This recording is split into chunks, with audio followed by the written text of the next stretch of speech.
नमस्कार दोस्तों, आपका मेरे channel Harbola sir Saraswati tutorial में स्वागत है।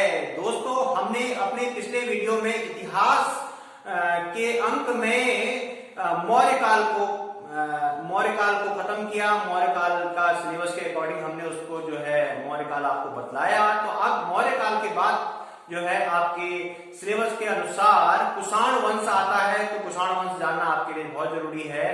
तो कुषाण वंश देखिए क्या है, इनकी उत्पत्ति सबसे पहले जानेंगे कि कुषाण वंश की उत्पत्ति या कुषाणों की उत्पत्ति कहां से होती है। तो कुषाणों की उत्पत्ति देखिए, कुषाण नाम का एक मौलिक अर्थ होता है यूची लोगों का एक कबीला अथवा परिवार, यानी यूची लोगों का एक कबीला अथवा परिवार जो है कुषाण का जो मौलिक अर्थ है। ठीक है, तो पहली शताब्दी ईस्वी पूर्व में ये लोग अपनी खाना बदोश, इनकी आदतें थी, तो ये पहली शताब्दी ईस्वी पूर्व में अपनी खाना बदोश आदतों को छोड़ चुके थे।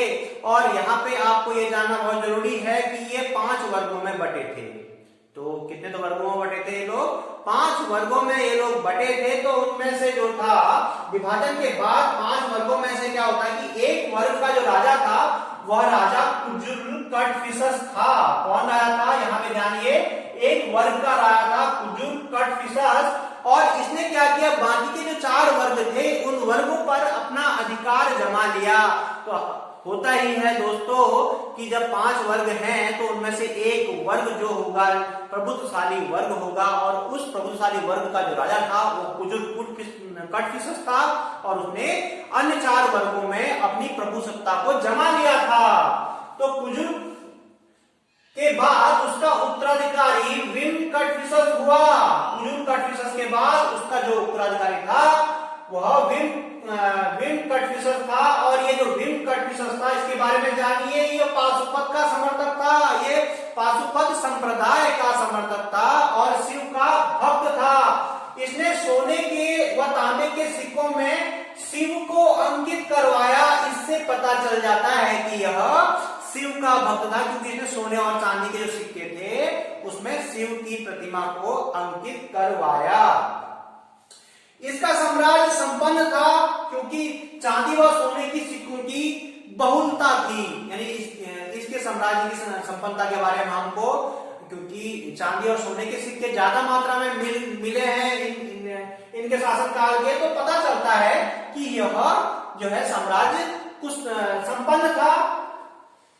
विम कटफिसस का जो उत्तराधिकारी था वह कनिष्क था, यानी कनिष्क जो है विम कटफिसस का उत्तराधिकारी था। तो कनिष्क को हम यहाँ पे मुख्य रूप से पढ़ने वाले हैं। इसमें आप देखिए मित्रों, कनिष्क प्रथम शताब्दी का शासक था। कनिष्क का शासनकाल कब था? यानी प्रथम शताब्दी का, प्रथम ईस्वी का था। और दूसरी चीज, 78 ईस्वी में इसने एक सप्त संवत की शुरुआत की थी। क्वेश्चन भी पूछा जाता है बहुत जगहों की, सप्त संवत की शुरुआत किसने की थी? तो कनिष्क ने सप्त संवत की शुरुआत की थी। ऐसे बहुत से इतिहासकारों का मत है। तो आंसर याद रखिएगा, कनिष्क।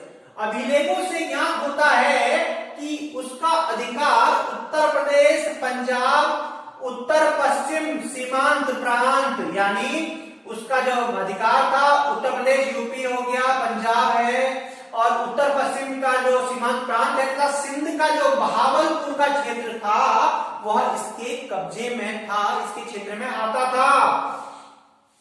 चीनी व तिब्बती लेखकों के अनुसार उसका संघर्ष पाटलिपुत्र पटना आधुनिक के शासकों के साथ हुआ, तथा वह अपने साथ प्रसिद्ध बौद्ध भिक्षु अशुघोष को भी ले गया।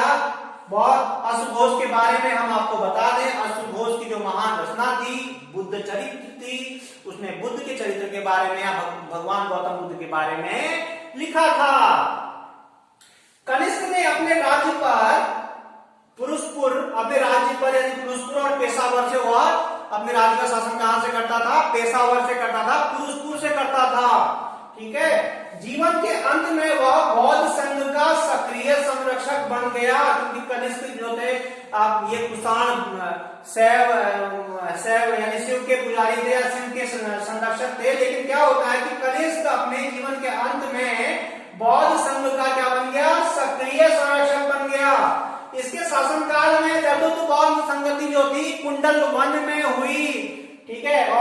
चतुर्थ बौद्ध संगति किसकी अध्यक्षता में हुई? तो यह वसुमित्र की अध्यक्षता में हुई और इस बौद्ध संगति में वसुमित्र की जो सहायता की थी वो अश्वघोष ने ही की थी, क्योंकि अश्वघोष और वसुमित्र दोनों विद्वान थे। तो कनिष्क के दरबार के प्रसिद्ध दरबारी यहाँ पे आप जानते हैं कौन, इसके दरबारी मुख्य दरबारी कौन थे कनिष्क के दरबार में?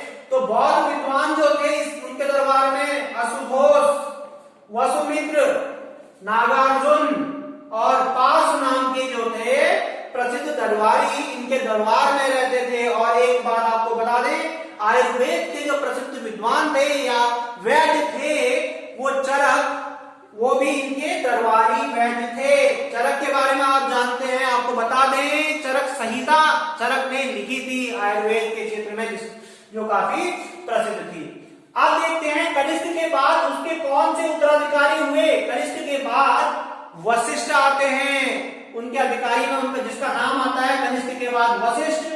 वशिष्ठ के बाद नाम आता है भूविष्ठ का, ठीक है, बिल्कुल कनिष्क की तरह ही भूविष्ठ का नाम है, ये भी आपको रट जाएगा, एकदम आपको रटना चाहिए, ठीक है, और रट लीजिए इनको। अंतिम शासक जो थे वसुदेव थे। अब देखिए यहाँ पे कनिष्क के बाद वशिष्ठ, वशिष्ठ के बाद भूविष्ठ, भूविष्ठ के बाद वसुदेव अंतिम शासक थे। अब ये वसुदेव नाम कुछ ऐसा लग रहा है कि भारतीय जैसा लग रहा है, ठीक है। तो अंतिम शासक का जो नाम था वसुदेव एक भारतीय नाम है जो विदेशियों के भारतीकरण को दर्शाता है, यानी विदेशी लोगों ने भारतीकरण यानी उनका भारतीकरण हो गया, ऐसा उनके नाम के द्वारा भी प्रतीत होता है कि विदेशी लोगों ने भारतीय परंपराओं को अपना लिया था। इसके इनके अधिकतर जो अभिलेख हैं वो कहां से मिलते हैं? मथुरा के आसपास से जो है वसुदेव के अभिलेख प्राप्त हुए। कहां से प्राप्त हुए मित्रों? वसुदेव के अभिलेख मथुरा के पास से इनके अभिलेख प्राप्त हुए। अब यहाँ पे जानेंगे कुषाण शासन का महत्व। शासन का महत्व क्यों है, हम कुषाण काल को क्यों पढ़ रहे हैं, यहाँ पे ये जानेंगे, ठीक है, क्यों इसका महत्व है, ठीक है, ये सब जानना है हमें। सबसे पहली बात आपको बताते हैं, कुषाणों के सिक्के रोमन तकनीक पर आधारित थे जिन पर भारतीय कला तथा परंपरा का प्रभाव था। सबसे पहली बात यहाँ पे आप जानेंगे, टेक्निकल जो तकनीक है वह रोमन तकनीक पर आधारित है। यहाँ का जो सिक्का है कुषाणों का, और उस पर भारतीय कला और संस्कृति का प्रभाव है। दूसरी बात यहाँ पे जानिए, कुषाणों ने गुप्त मुद्राओं को भी प्रभावित किया। हमेशा याद रखिए कि जो पिछला शासन होता है वह मुख्य जो आपका वर्तमान शासन होता है उसको प्रभावित जरूर करता है, क्योंकि कुषाणों ने जो सुधार किए थे, गुप्तों ने उससे कुछ ना कुछ फायदा तो उठाया ही होगा। तो सिक्कों में, गुप्त मुद्राओं में जो है यह प्रभाव दिखाई देता है। अगली बात बता दें आपको, कुषाण काल में भारतीय साहित्य की अत्यधिक प्रगति हुई, ठीक है, जो भारतीय साहित्य था उसमें काफी ज्यादा जो प्रगति हुई वह कुषाण काल में हुई। इनके दरबारी अश्वघोष ने रचनाएं लिखी हैं। कौन कौन सी दरबारी इनके? अश्वघोष आपको बता दें कि इनके दरबारी थे। अश्वघोष दरबारी जो विद्वान थे एक बौद्ध भिक्षु थे। तो इन्होंने कौन सी रचना लिखी है?